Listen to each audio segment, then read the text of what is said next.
राधिका, का परत परत तोच विषय काढून आईला त्रास देतेस तू? हे बघ, आईने एकदा जो निर्णय घेतला तो घेतला, त्यात बदल होत नसतो, कळलं? आणि ज्या माणसाला त्याच्या घराची, घरातल्या लोकांची किंमत नसेल ना, त्यांनी घराच्या बाहेरच राहावं. त्याने घरात यायची काही गरज नाहीये. Rohit, Radhika, stop it.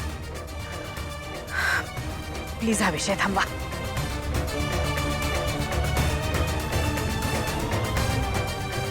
ए राधिका, जर का आपल्याला कोणी आपलं मत विचारलं नसेल ना, तर सगळ्या गावाला फुकटचा सल्ला द्यायला जाऊ नये. ऋषी त्याच्या मर्जीने गेलाय आणि आईने जो निर्णय घेतलाय त्यात आता बदल होणार नाही, कळलं? कळलं का माझ्या भाषेत सांगू? आणि अगं, ऋषी आता कमळी बरोबर खुश आहे ना, मग जगू दे ना त्याला त्याचं लाईफ. जगा आणि जगू द्या. हा, मग ऋषीला त्याचं लाईफ जगू द्या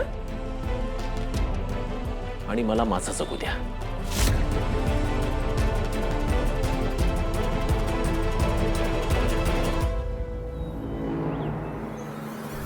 प्रत्येक वेळेला असं वाटतंय का आत्ता उत्तर सापडलंय, खरं मग परत निराशाच पदरात पडते.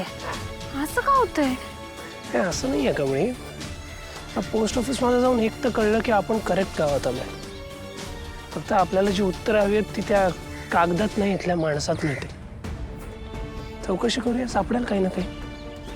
या गावातल्या कुठल्या तरी माणसाला माहिती असेल ना आबांबद्दल, तुझ्या आईबद्दल. ये चौकशी करूयात आपण. मावशी मावशी, यासने तुम्ही कुठं बघितलंय का? नाही हो. नक्की?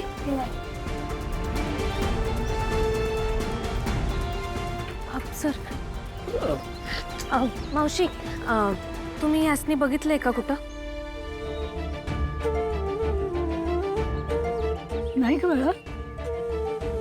ठीक आहे. ये. मावशी, यो फोटो बघा की, कोणाची ओळख लागते का? नाही ग पोरी, मला काय आठवत नाही.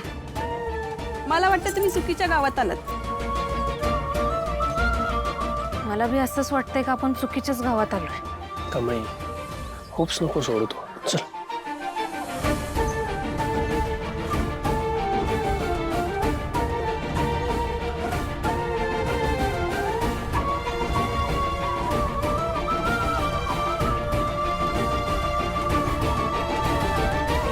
दादा, तुम्ही यांना कुठे पाहिलं का हो? नाही हो. काय ग, सकाळपासून बघायलोय. तुम्ही हा फोटो घेऊन गावभर फिरताय, नक्की विषय काय आहे ग? काय रमणीचा व्यवहार आहे की काय? नाही अहो, आम्ही फक्त यांना शोधतोय, बाकी काही नाही. कोणी पाठवलं तुम्हाला? कुठनं आला सा? आणि कोणाची परवानगी घेऊन गावात फिरताय? दादा दादा, हे बघा, आम्ही कुणाला त्रास द्यायला इथं आलेलो नाही. आम्ही फक्त माझ्या आईचा भूतकाळ काय होतं ते हुडकत इथपर्यंत आलो, एवढंच. अगं बाई, गावात असं बाहेरनं कोणी आलं ना की लोक घाबरतात. चोऱ्या बिऱ्या होतात ना, म्हणून म्हटलं. ये. ठीक आहे, ये. ताई, यासनी कुठं बघितलं तुम्ही?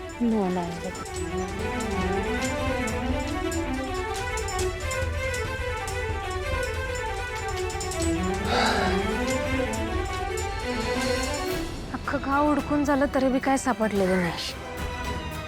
कमळी, तू अशी जर का सॅड होऊन बसलीस तर आपल्याला तसंही काही नाही मिळणार. कमन, बकला, अजून दिवस संपला नाहीये. ये. कम.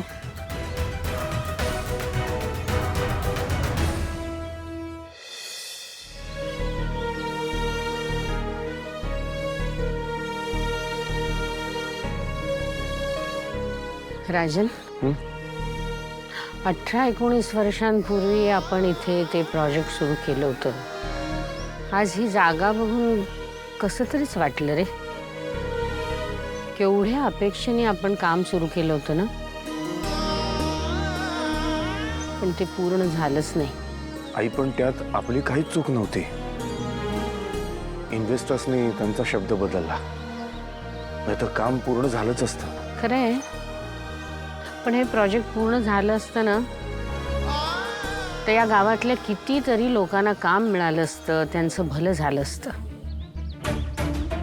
आई,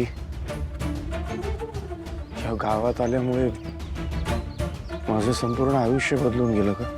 तुझंच काय राजन, अख्ख्या महाजन कुटुंबाचंच आयुष्य बदलून गेलं. गौरीशी बोलायला तुझे बाबा या गावात आले आणि इथून परत येतानाच त्यांचा अपघात झाला.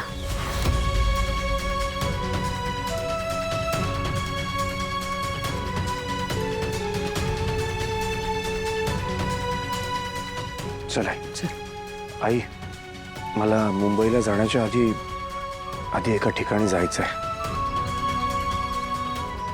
ठीक आहे.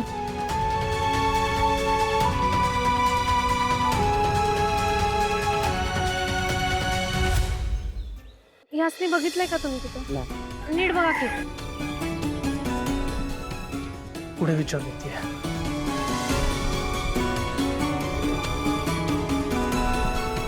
आजी जरा नीट बघा. तुम्ही यासनी कुठं बघितलंय का? ओळखता का तुम्ही यासनी?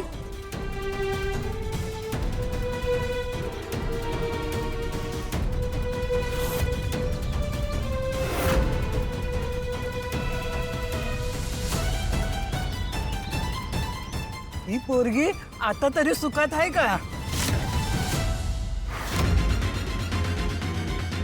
तुम्ही ओळखता यासनी? तुम्हाला माहित आहे ही कोण आहे? हा, ओळखते. काय ग? अहो.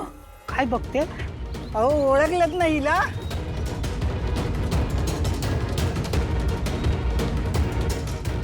या फोटोतल्या बाईंचं काय नाव सांगितलं तुम्ही? सरोज. सरोज माझ्या आईचं नाव. सरोज? नाही नाही, सरोज नाही, ही गौरी आहे. गौरी. अगं, तू गौरीची लेक आहेस वय? अगं, तू एवढीशी होतीस तेव्हा गौरी आणि आबा याच गावात राहिलं होतं. काय म्हणलं साहेब? गौरी? हो, गौरीच. हेच होतं तिचं नाव. आबांची लेक गौरी. माझी आईचं नाव सरोज नव्हतंच. आजोबा, तुम्हाला पूर्ण खात्री आहे ना?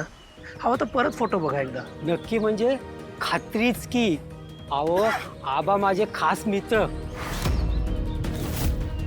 आणि गौरी माझ्या डोळ्यासमोर लहानाची मोठी झाली नव. अगं, तिचं बाळणपण मीच केलंय.